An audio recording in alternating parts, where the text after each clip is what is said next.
Kami setia mewarta setiap derap langkah, nafas dan karya. Kami ada menyerta, mengiringi selaksa segala jengah resah, gempitan nala.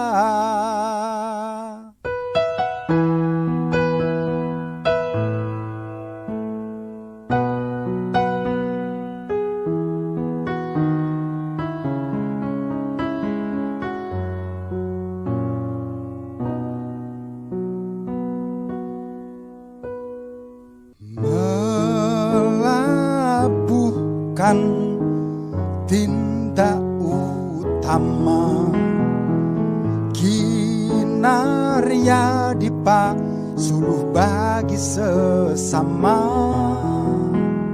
Sematkan tanda juang tu bangsa, menorehkan sejarah mulia. Desa merdeka, wahana kita semua, mengabdi saling berbagi untuk Indonesia jaya. Desa merdeka, wahana kita semua, mengabdi saling berbagi untuk Indonesia jaya.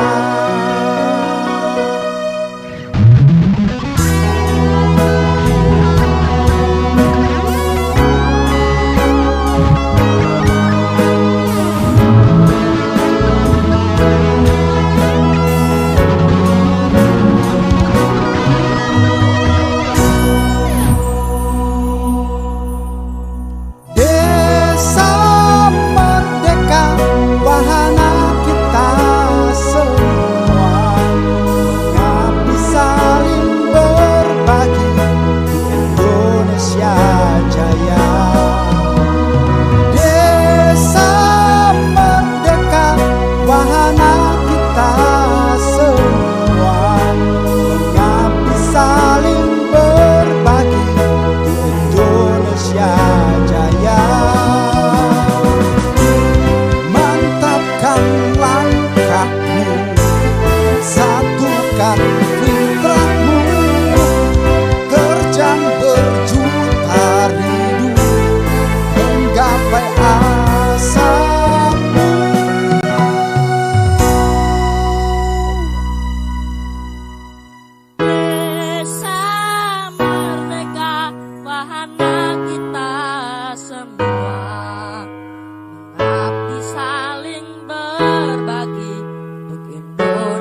Mimbar Desa Merdeka, saatnya bicara Daulat Desa.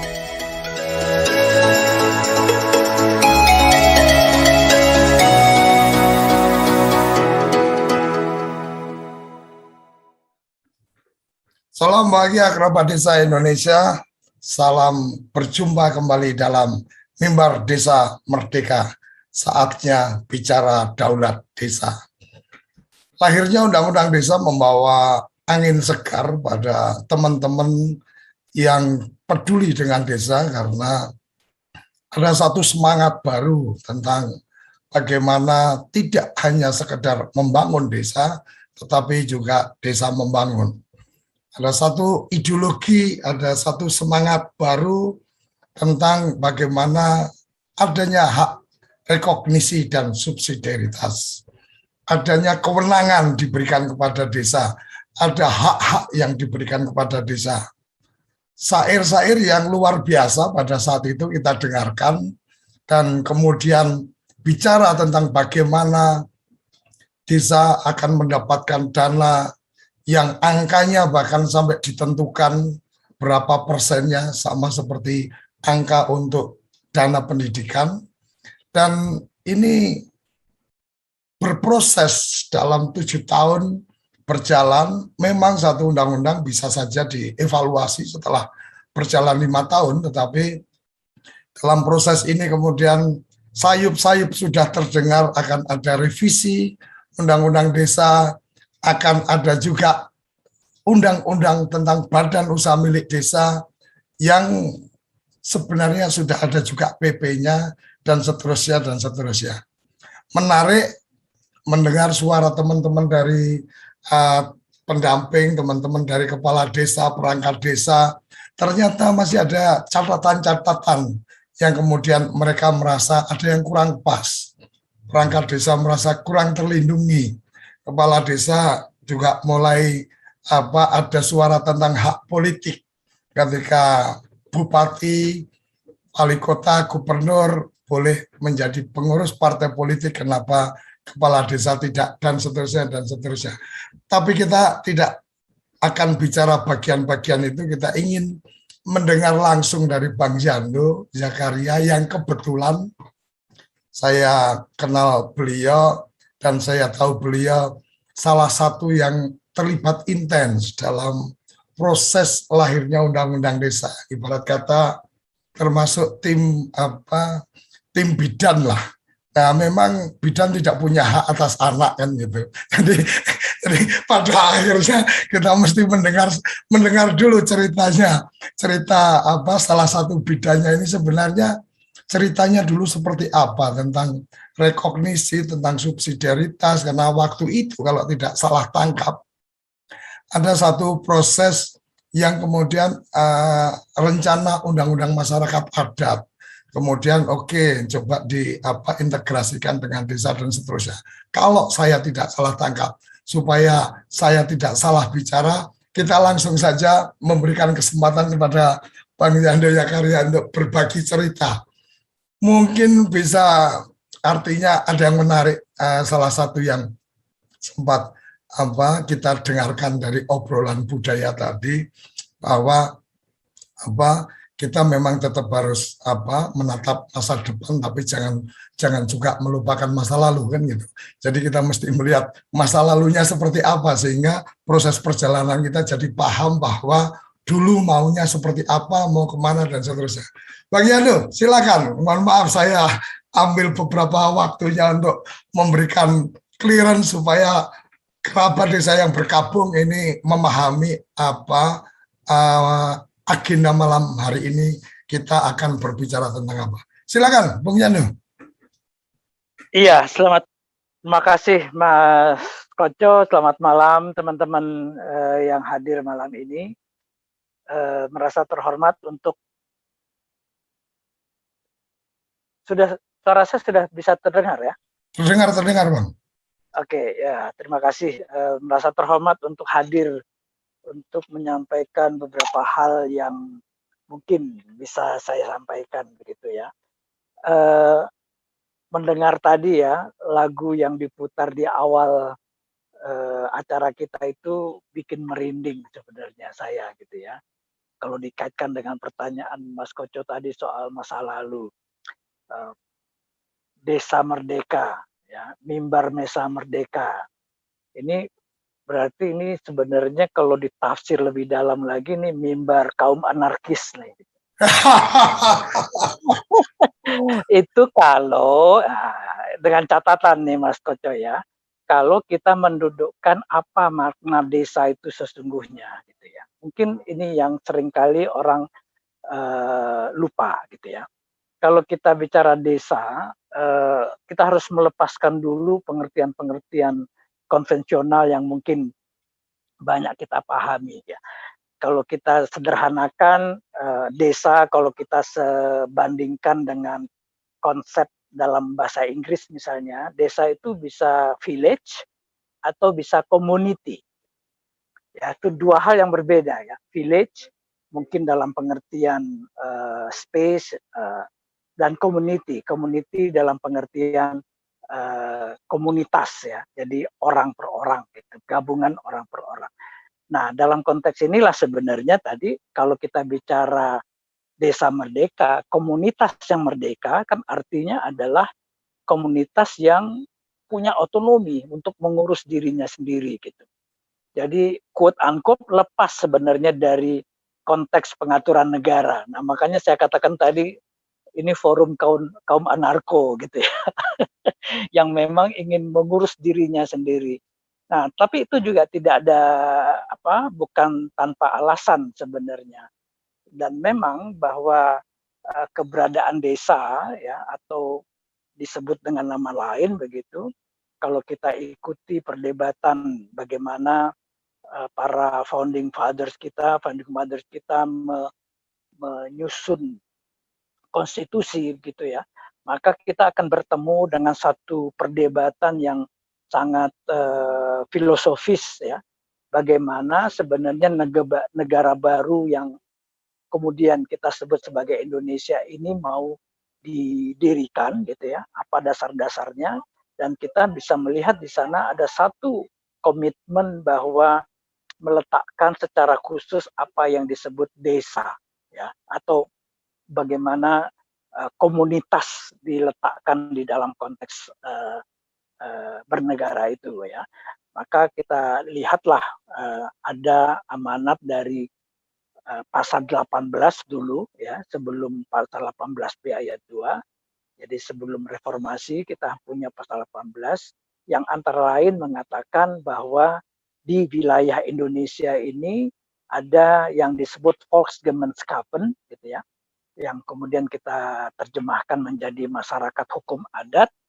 Nah, ini menariknya konstitusi kita menyatakan secara langsung seperti desa di Jawa ya, nagari di Minangkabau, marga di Palembang dan seterusnya.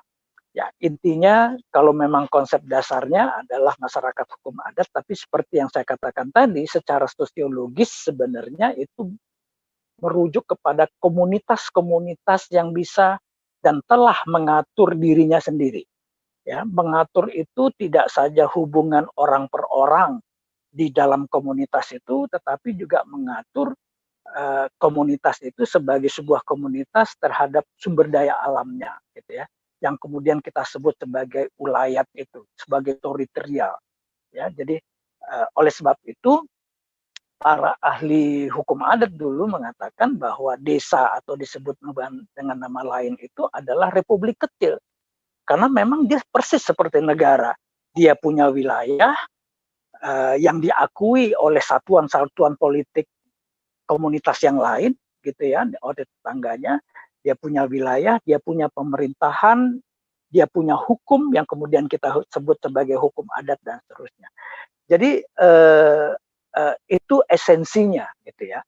Dan itulah yang diamanatkan di dalam pasal 18 sebelum amandemen dan sekarang dipertegas lagi setelah reformasi itu melalui pasal 18B ayat 2. Nah, makanya tadi seperti Mas Koco katakan tadi, dalam konteks seperti itu, apakah kita mau membuat undang-undang desa atau Undang-Undang Masyarakat Hukum Adat.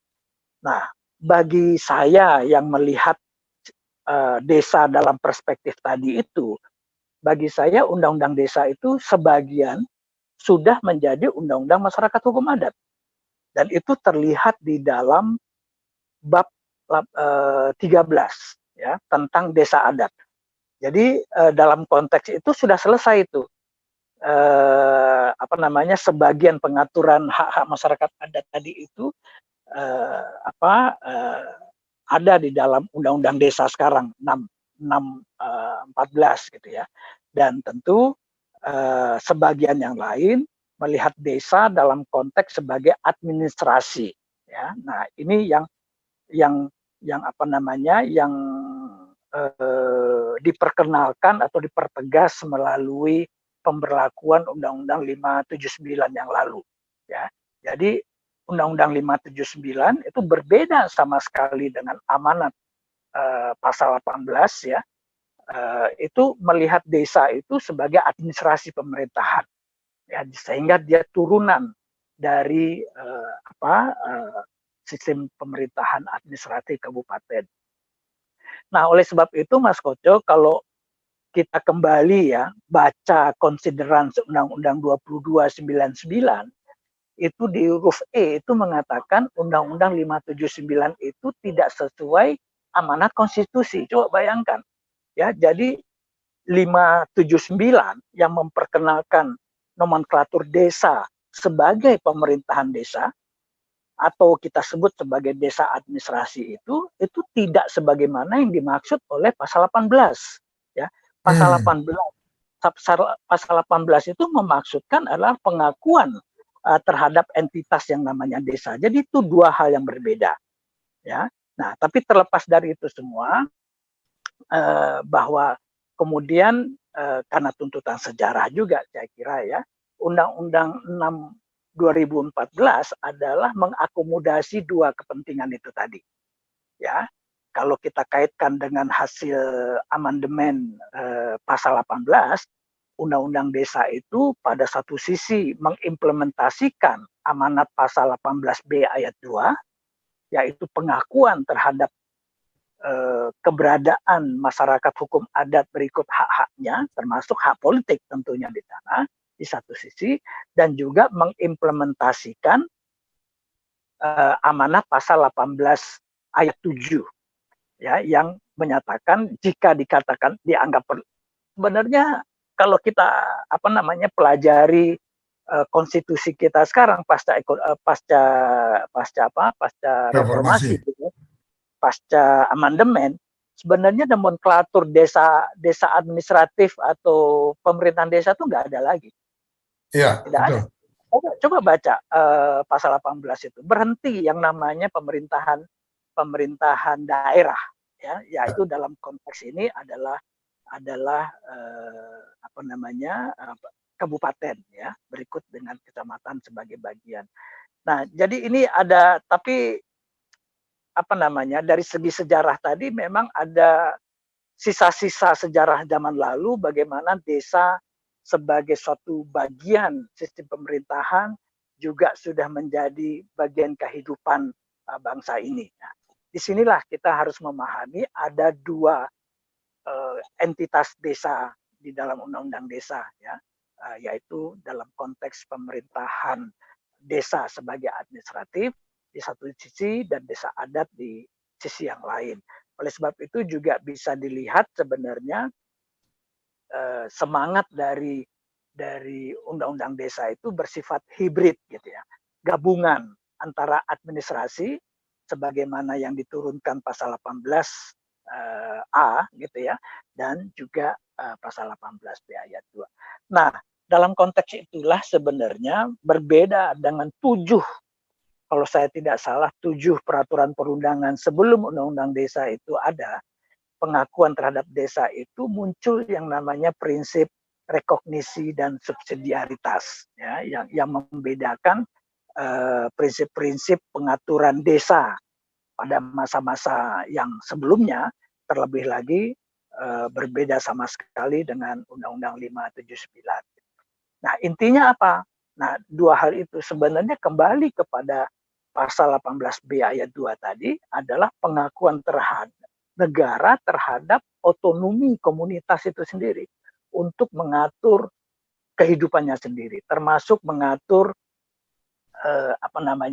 penguasaannya terhadap sumber daya alam gitu ya. Jadi undang-undang desa kalau kita pahami tentu kemudian tidak semata-mata sebenarnya mengatur soal pemerintahan sebagai hak yang melekat kepada desa gitu ya sebagai masyarakat hukum adat. Jadi pasal 18B2 ayat 2 itu kan mengatakan negara mengakui masyarakat hukum adat beserta hak-hak tradisionalnya sepanjang masih ada dan seterusnya. Hak-hak tradisional ini tentu termasuk adalah pemerintahan, ya hak untuk mengurus sendiri-sendiri atau tanah dan lain sebagainya. Nah itu yang kemudian diatur ya di dalam sebagai semangat dasar dari Undang-Undang Desa. Jadi semangat dasar Undang-Undang Desa adalah pengakuan otonomi dalam pengertian yang sesungguhnya ya. Makanya ada yang mengatakan itu otonomi asli ya yang berbeda dengan otonomi daerah gitu ya. Kalau dari perspektif filsafat hukum, otonomi asli tadi itu berasal dari hak bawaan ya, yang disebut sebagai hak bawaan, yaitu hak yang muncul dari keberadaan entitas itu sendiri gitu. Itu berbeda dengan otonomi seperti otonomi daerah yang sebenarnya muncul sebagai hak berian, yaitu hak yang diberi oleh negara melalui. Jadi ini dua dasar hukum yang berbeda gitu. Nah, itu semangat utamanya ya Mas Koco ya. Sehingga kita sebenarnya dalam melihat bagaimana keberadaan undang-undang desa saat ini sebenarnya harus berangkat dari sana. Artinya kalau kita lebih telusuri pengingkaran Undang-Undang 579 khususnya terhadap amanat pasal 18 khususnya yang diatur di dalam penjelasan 2 Romawi itu telah melahirkan 3 krisis ya. Yang pertama adalah krisis agraria. Mengapa terjadi krisis itu? Karena dengan diakuinya atau diberlakukannya Undang-Undang 579, maka entitas yang tadinya diakui di dalam pasal 18B itu menjadi diingkari.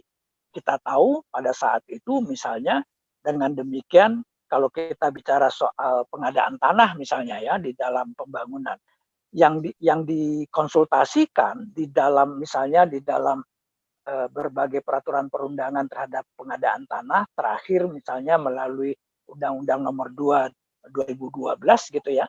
Masalah tanah itu panitia 9 misalnya itu adalah kepala desa.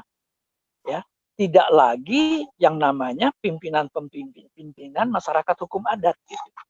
Nah, pada saat itulah terjadi pelepasan hak. Itu yang saya maksud tadi dengan krisis agraria. Nah, dengan pemberian sumber-sumber daya alam yang semula sebenarnya adalah milik dari masyarakat hukum adat ini atau desa disebut dengan nama lain tadi itu yang masif, maka terjadi pula krisis ekologis. Nah, yang paling penting juga yang kemudian ingin diselesaikan oleh Undang-Undang Desa yang baru adalah krisis sosial, di mana terjadi kontestasi ya kepemimpinan di dalam komunitas gitu ya. Di satu pihak adalah kehadiran eksistensi dari kepala desa yang hadir bersamaan dengan Undang-Undang 579 di satu sisi dengan keberadaan pimpinan-pimpinan persekutuan desa yang asli sebelumnya gitu ya. Nah, ini ada persoalan-persoalan tersendiri krisis sosial tentang soal kepemimpinan, siapa yang menjadi pemimpin di dalam masyarakat dan lain sebagainya. Nah, ini yang ingin diselesaikan dengan rekognisi itu ya. Jadi sistem rekognisi itu mengembalikan, oleh sebab itu nanti dalam konteks rekognisi itu ada yang kita sebut sebagai hak asal usul dan seterusnya.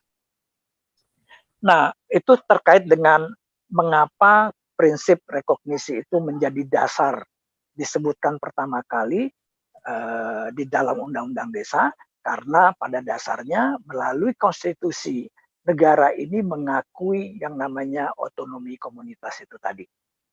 Nah, yang kedua yang juga jadi diskusi kita sekarang adalah subsidiaritas. Nah, subsidiaritas ini sebenarnya muncul sebagai jawaban dari problem yang kita hadapi di dalam soal perencanaan pembangunan. Ya, kalau kita ingat bagaimana pembangunan desa dilaksanakan atau pembangunan di seluruh tingkatan diselenggarakan, itu misalnya sekarang diatur di dalam saya lupa itu Undang-Undang 26 2012 kalau saya tidak salah ya, tentang sistem perencanaan pembangunan nasional. Kita ingat ada 5 prinsip pada saat itu ya yang diatur, katakan bahwa pembangunan direncanakan berdasarkan prinsip. Satu adalah teknokratik. Teknokratik itu artinya tentu adalah melalui hitung-hitungan ekonomi, efisiensi dan lain sebagainya. Yang kedua kemudian dilakukan berdasarkan partisipatif, ya. Kemudian oleh sebab itu pembangunan kita itu bersifat top down, yang teknokratik tadi itu top down, partisipatif itu bottom up, dan yang terakhir pendekatan yang bersifat politik. Artinya program-program pembangunan itu menjadi komitmen dari pemerintahan yang memerintah ya, baik itu presiden di tingkat pusat atau gubernur di tingkat provinsi, bupati di tingkat kabupaten atau wali kota di kota, dan kemudian kepala desa di tingkat desa. Nah, tapi selama 25 tahun ya, sejak 2000 katakanlah 2006 atau berapa saya lupa ya. Tapi kurang lebih dalam 2 dekade, 5 prinsip ini sebenarnya berseberangan satu sama lain. Ya, berkontestasi satu sama lain. Mas Koco, Pak Sudir mungkin paham sekali ya, teman-teman yang pernah menjadi kepala desa pada masa pemberlakuan 579 atau aparat desa.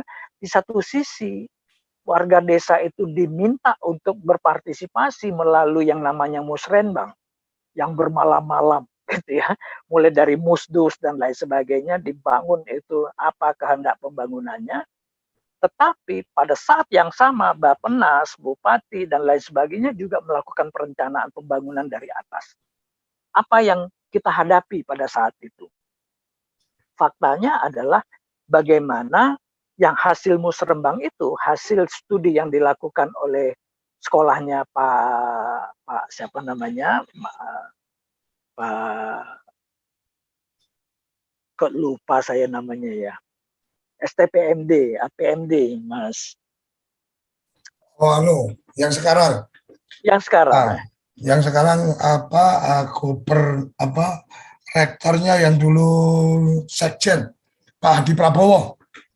Ya, enggak, sekarang itu teman saya sebagai tenaga ahli sama kok hilang soal namanya ya. Mas. Oke lah, nanti ingat sendiri. Salah satu tadi disebut-sebut juga dalam sebelum acara. Nah, jadi datanya adalah apa? Datanya adalah bahwa hasil musrenbang itu tidak sampai 2% menjadi kenyataan. Jadi dari 100% yang direncanakan Sutoro Eko, betul, makasih Pak Aziz. Ya, STPMD, sorry. Maaf, ya. Jadi hanya 2% ya hasil musrenbang itu yang menjadi program di tingkat desa. 98-nya tuh hilang di musrenbang kecamatan dan sampai pada tingkat nasional. Dari yang 2% ini ya kita tahu yang diminta pohon mangga, yang datang pohon yang lain gitu ya. Yang ingin dilaksanakan di dusun A jatuhnya di dusun B dan seterusnya. Problematik gitu. Nah, inilah sebenarnya yang ingin diselesaikan oleh subsidiaritas itu, bahwa dengan prinsip subsidiaritas itu yang intinya sebenarnya adalah menunjukkan bahwa hal-hal yang efektif diselenggarakan oleh unit pemerintahan atau pelayanan publik yang lebih rendah itu tidak perlu atau bahkan dinyatakan tidak boleh dilakukan oleh pelayanan publik yang lebih tinggi. Intinya sesederhana itu sebenarnya subsidiaritas.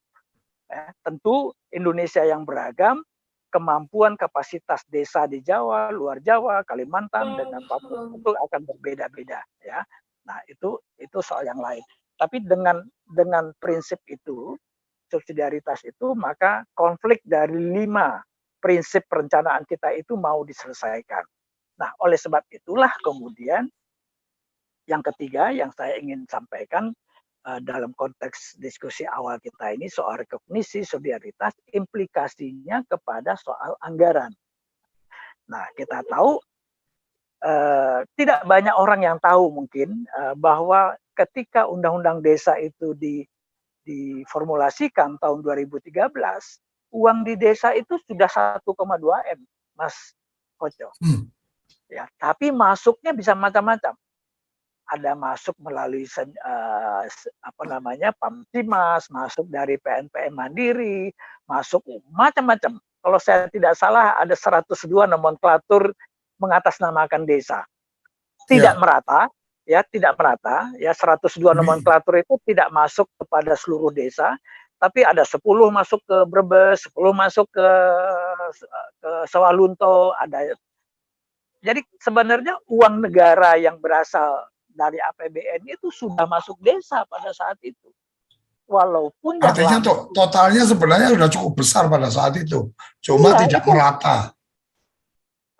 Itu sudah rata-rata, ya sudah rata-rata. 1,2 itu sudah rata-rata, tetapi masuknya tidak merata, gitu loh. Yeah. Melalui yang 102 nomenklatur tadi itu. Jadi tidak seluruh kabupaten atau seluruh daerah menerima 102 nomenklatur itu. Mungkin setiap desa itu mungkin hanya 7 sampai 11 nomenklatur ya. Tapi in total ya, pada tingkat totalitasnya itu anggaran yang sudah masuk desa itu sudah 1,2. Ya, walaupun yang berada di otoritas Kades itu atau ya kepala desa mungkin hanya 10% gitu. Kita tahu pada saat itu APBDes itu ya mungkin hanya sekitar 70 juta sampai 100 juta gitu ya. Padahal uang masuk desa pada saat itu sudah mencapai 1,2 tapi melalui pimpro-pimpro yang banyak sekali gitu. Nah, pada saat yang sama melalui keuangan proyek penyelenggaraan proyek pembangunan sedemikian itu, desa kita itu juga dicabik-cabik atau kelompok-kelompokkan ke dalam berbagai kelompok. Ada kelompok PNPM, kelompok ini, kelompok itu, sebanyak nomenklatur yang masuk pada desa. Nah, jadi tiga hal yang saya katakan tadi itu, mengapa rekognisi masuk, mengapa subsidiaritas, mengapa rekognisi harus menjadi basis, mengapa subsidiaritas harus menjadi prinsip di dalam perencanaan, gitu ya. Dan ketiga, ada konsolidasi dana dalam bentuk dana desa itu sebenarnya adalah upaya pada saat itu bagaimana menyelesaikan krisis-krisis yang ada di desa itu. Dengan begitu, misalnya dengan rekognisi itu maka kelihatan sebenarnya apa kewenangan desa dan apa kewenangan supradesa, gitu ya, mulai dari kabupaten, provinsi dan seterusnya. Dengan prinsip subsidiaritas tadi kita akan melihat bahwa ada pemilahan-pemilahan kewenangan di dalam konteks penyelenggaraan pembangunan. Maka kita kenal misalnya sekarang dengan desa membangun, dengan membangun desa, gitu ya. Desa membangun artinya kehendak desa untuk membangun dirinya sendiri berdasar sumber daya yang ada melalui dana desa tadi itu. Nah, jadi tiga hal itu sebenarnya yang semula ingin dibayangkan sebagai instrumen pembaruan desa ke depan. Nah, tentu ketiga hal itu baru akan efektif kalau proses demokratisasi di desa dalam konteks musrenbang musdes ya sebagai instrumen juga bisa berjalan. Mungkin saya berhenti di sana dulu, Mas Koco, untuk sekedar Oke. refleksi gitu ya, di mana semangat rekognisi itu mengapa dia muncul, mengapa subsidiaritas muncul, mengapa juga nomenklatur yang namanya dana desa itu muncul dengan setting yang sebenarnya sangat strategis dalam pengertian sangat politis tadi ya. Bagaimana meletakkan desa merdeka atau menciptakan desa merdeka yang menjadi tajuk mimbar kita ini. Jadi tanpa rekognisi, tanpa subsidiaritas, tanpa dana desa sebagai hak ya, jadi tidak BLT ya. Kalau BLT itu suka-suka yang memberikan bantuan gitu ya. Kalau dana desa itu hak. Tanpa itu niscaya desa merdeka ini kita tidak akan bisa kita capai. Begitu dulu Mas Koco, nanti kita bisa kembangkan lagi dalam diskusi-diskusi pada Oke, luar biasa Bang Jando. Ada kerabat desa tolong bersabar, nanti saya pasti kasih kesempatan untuk resen, tapi karena mimbar ini kan kebetulan saya yang menjadi hostnya, berarti kan otoritasnya ada juga kan. Oke, Bung Jando, ini yang menarik adalah ketika bagaimana undang-undang desa itu diharapkan menyelesaikan 3 krisis tentang agraria, ekologi, kemudian sosial. Perjalanan undang-undang desa yang sudah lebih dari 5 tahun, kemudian dengan berbagai dinamikanya. Pertanyaannya kembali ke judul yang coba kita lontarkan. Apakah semangat desa membangun desa, rekognisi subsidiaritas, menurut Bang Jando, apakah sudah dipahami oleh kepala desa dan kemudian supra desa sampai di tingkat presiden? Karena kalau bicara itu kan bicara kemudian produk kebijakan yang dilahirkan. Nah, menurut Bang Jando sendiri seperti apa? Nanti selesai ini kita juga akan dengar dari Mas Sudhir Santoso. Silakan Bang Jando. Iya, kalau pertanyaannya ke sana, apakah itu dipahami atau tidak, begitu ya, dan bagaimana situasinya hari ini, tentu saya harus katakan belum sebagaimana yang diharapkan, gitu ya. Bahkan mungkin satu hal yang paling sampai hari ini saya sedih sebenarnya adalah hari pertama ketika Jokowi menjabat presiden misalnya, itu langsung perintah dana desa adalah untuk infrastruktur. Itu udah pelanggaran berat tuh sebenarnya.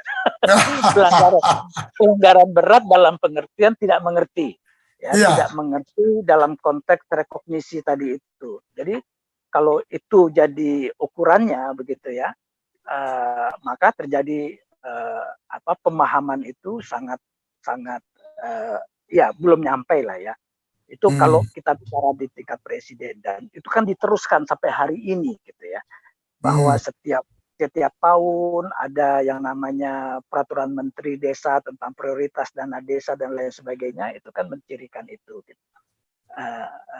Misalnya seperti itu di tingkat, dan kalau di tingkat kepala desa tentu ya kita maklum ya, kepala desa jadi repotnya nih Mas Koco ya. Apa semangat yang dibawa oleh undang-undang desa yang seperti yang saya sampaikan tadi, itu kan sebenarnya berlawanan ya, berlawanan dengan praktik dari sistem pemerintahan kita terhadap desa yang selama sudah 25 tahun ya. Jadi kalau kita tarik tahun 79 Undang-Undang 579 ke 2013 atau 2014 itu kan kurang lebih 25 tahun. Tapi itu tidak 25 tahun sebenarnya. Praktek dari Undang-Undang Pemerintahan Desa 579 itu sudah dilaksanakan pada hari pertama setelah Orde Baru ada. Jadi sejak 46 itu sudah ada. Ya, jadi kita lihat misalnya tahun 66 itu untuk pertama kali dicanangkan yang namanya Impres Desa dan seterusnya. Jadi ini sudah jadi praktik dari birokrasi selama 35 tahun. Ya, itu satu. Yang kedua, dia tidak lagi hanya sekedar praktik dari birokrasi, tetapi sudah menjadi disiplin ilmu. Ya, itu diajarkan di yang namanya Institut Pemerintahan Dalam Negeri itu, IPDN. Jadi bayangkan ya satu cara pemikiran dan juga suatu implementasi kebijakan yang sudah berjalan sedemikian disiplinnya, dilakukan secara masif tentu berlaku di Indonesia dan berlangsung tadi saya katakan sudah 35 tahun. Lebih penting lagi atau lebih krusial lagi ketika yang namanya pemerintahan desa yang top down, yang seperti kita pahamilah pada masa lalu itu menjadi ajaran di dalam yang namanya Institut Pemerintahan Dalam Negeri. Dan itu juga berlaku di, misalnya saya mengajar di di jurusan pemerintahan UGM, Sisipol UGM gitu ya. Kalau kita ambil mata kuliah, paling tidak itu sebelum reformasi ya, kalau kita baca silabus yang namanya pemerintahan desa ya, itu ya Undang-Undang 579 gitu.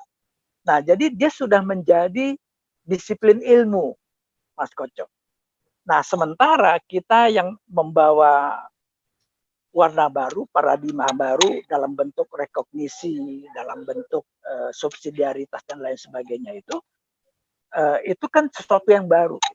Bahkan kan hari ini, kalau saya tidak salah, bukan hari ini, sampai hari ini tuh ada janji seorang profesor, ya, saya tidak perlu sebut namanya lah di sini ya, yang akan menjiar undang-undang desa ini. Karena dianggap bertentangan dengan konstitusi. Nah, ada itu? Ada, saya punya bahannya, bahkan disampaikan di dalam pidato pengukuhannya dia sebagai guru besar. Bayangkan. Oh iya. Saya sempat ngikutin. Betul.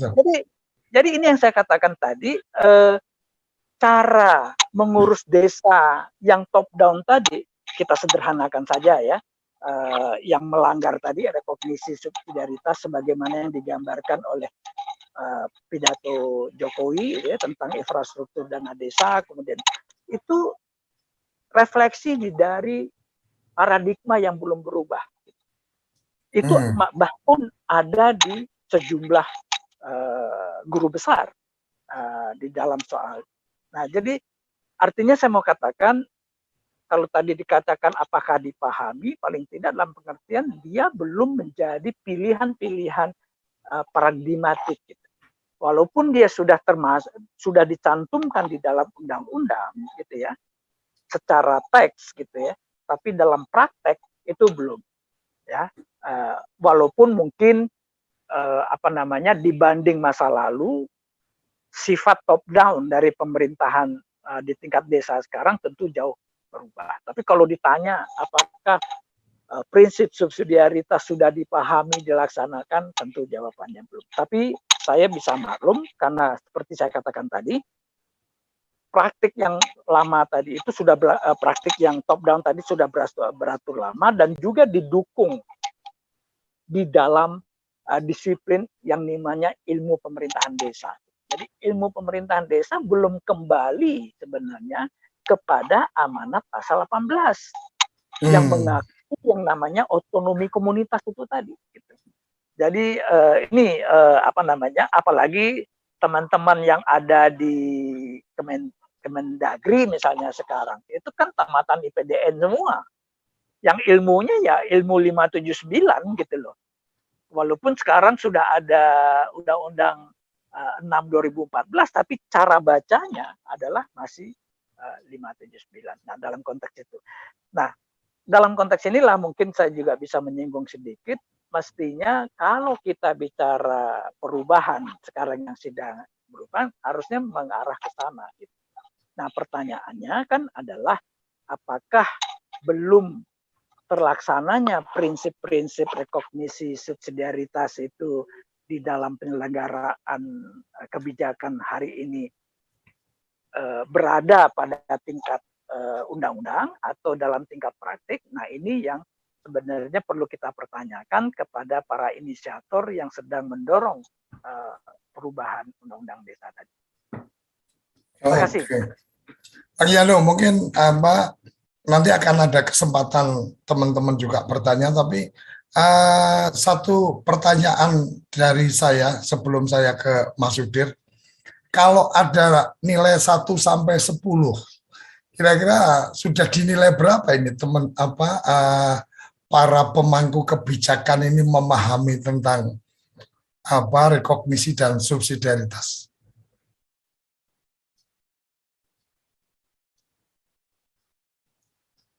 Open mic, Bang. Mic-nya. Ya, sejauh yang saya monitor ya, tentu tidak terlalu ini gitu ya. Sebenarnya beberapa hal kalau kita baca ya, kalau kita baca usulan-usulan dalam perubahan yang ada sekarang di DPD, saya nggak melihat secara substansi ya yang signifikan perlu dirubah gitu ya. Itu dalam konteks perubahan dari teks gitu. Ya. Nah, tapi kalau dikaitkan dengan pertanyaan Mas Kojo, seberapa skalanya penerapan prinsip-prinsip tadi itu, ya paling tidak angka 7 bisa diperoleh lah gitu ya. Karena undang-undang desa menurut saya cukup operasional pada tingkat teknis juga. Sehingga penyimpangan dari prinsip-prinsip rekognisi tadi itu tidak terlalu jauh lah, walaupun tentu pada tingkat-tingkat tertentu, aspek-aspek tertentu ketidakpuasan itu terjadi. Tapi saya melihat bolehlah kita anggap 7 gitu. Oke, siap. Makasih Bang Yano, masih tetap di forum ini. Saya ingin menyapa Mas Sudir yang sudah bergabung. Terima kasih sudah bergabung. Boleh open mic Mas Sudir, silakan. Mic-nya dibuka dulu.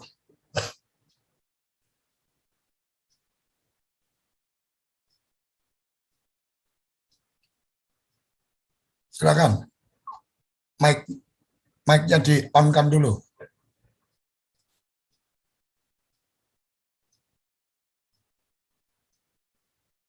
Ini orang ngerti sini ya. Ya, udah. Ya. Mana Mas Ojo? Oh, silakan ini kan salah satu teman ngobrol di waktu proses undang-undang desa, karena kalau saya pada saat proses-proses akhir memang sudah tidak terlalu incas. Jadi semangat rekognisi subsidiaritas desa membangun desa, menurut pandangan Mas Sudir seperti apa? Silakan. Oh ya, makasih Mas Ojo. Terima kasih dan penghargaan setinggi-tingginya. Salam hormat buat sahabat saudara saya Dr. Yando Yakaria. Semakin matang aja ini. Yang saya pahami beliau memang pakar dalam ilmu masyarakat adat ya di sana. Terima kasih Mas Koco. Purwo Madjo Wasono, maksudnya awal, tengah hingga akhir. Saya sungguh mencermati sepenuh hati apa yang diuraikan abang kita itu, Bang Jandu Yakaria. Kalau Bang Jandu tadi mensoroti lebih banyak masalah sebetulnya hak-hak adat dengan segala regulasinya. Kalau saya coba akan sedikit memberikan pencerahan dari sisi hukum aturan perundang-undangnya. Gini Mas Koco, kalau pemahaman saya, coba saya akan mundur sedikit jauh supaya bisa diterima oleh semua peserta malam hari ini. Sejak awal pemahaman kita pergulatan pembahasan pengajuan undang-undang desa. Sebetulnya dari awal sudah terjadi suatu pemahaman, baik pemerintah maupun DPR itu, mereka agak antipati gitulah, kurang respon, kurang respect terhadap ide masalah keberadaan undang-undang desa ini. Sebetulnya alasan dia secara textbook benar, karena konstitusi kita dalam Undang-Undang Dasar 45 Di situ memang dengan jelas, kalau bahasa saya secara limitatif dinyatakan bahwa struktur pemerintahan di Indonesia itu hanya terdiri dari 3 tingkatan, yaitu pemerintah pusat, pemerintah provinsi, dan pemerintah daerah. Yang dimaksud pemerintah daerah adalah kabupaten kota, titik. Di situ memang tidak secara textbook, secara eksplisit, ada dinyatakan pemerintahan desa. Itulah mengapa terjadi sejarah turunannya ketika Orde Baru lahir Undang-Undang 579. Itu mengatur tentang pokok-pokok pemerintahan desa. Bukan desa secara integral. Ya, ketika Orde Baru tumbang oleh gelombang pasang tsunami reformasi, maka Undang-Undang 579 itu yang bersifat top down dan sentralistis, kalau bahasanya Bang Zando tadi, diganti Undang-Undang 2299. Itu pun bukan mengatur tentang pemerintahan desa dan desa, itu Undang-Undang 2299 adalah mengatur tentang otonomi daerah.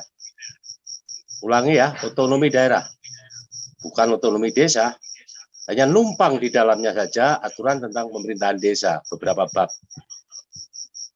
Saat itu diimplementasikan di desa terjadi kecelakaan, karena saat itu terjadi euforia demokrasi, sehingga lahirlah lembaga desa yang namanya BPD, saat itu masih Badan Perwakilan Desa, di mana punya otoritas bisa menghentikan aparatur pemerintah desa.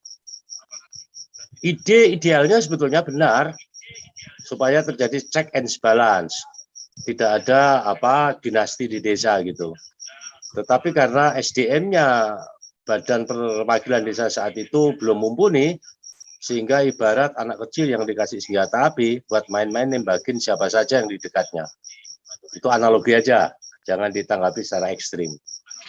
Kemudian Undang-Undang 2299 yang terasa dampaknya tidak efektif pada pemerintah desa, maka undang-undang itu diganti dengan Undang-Undang 32 tahun 2004.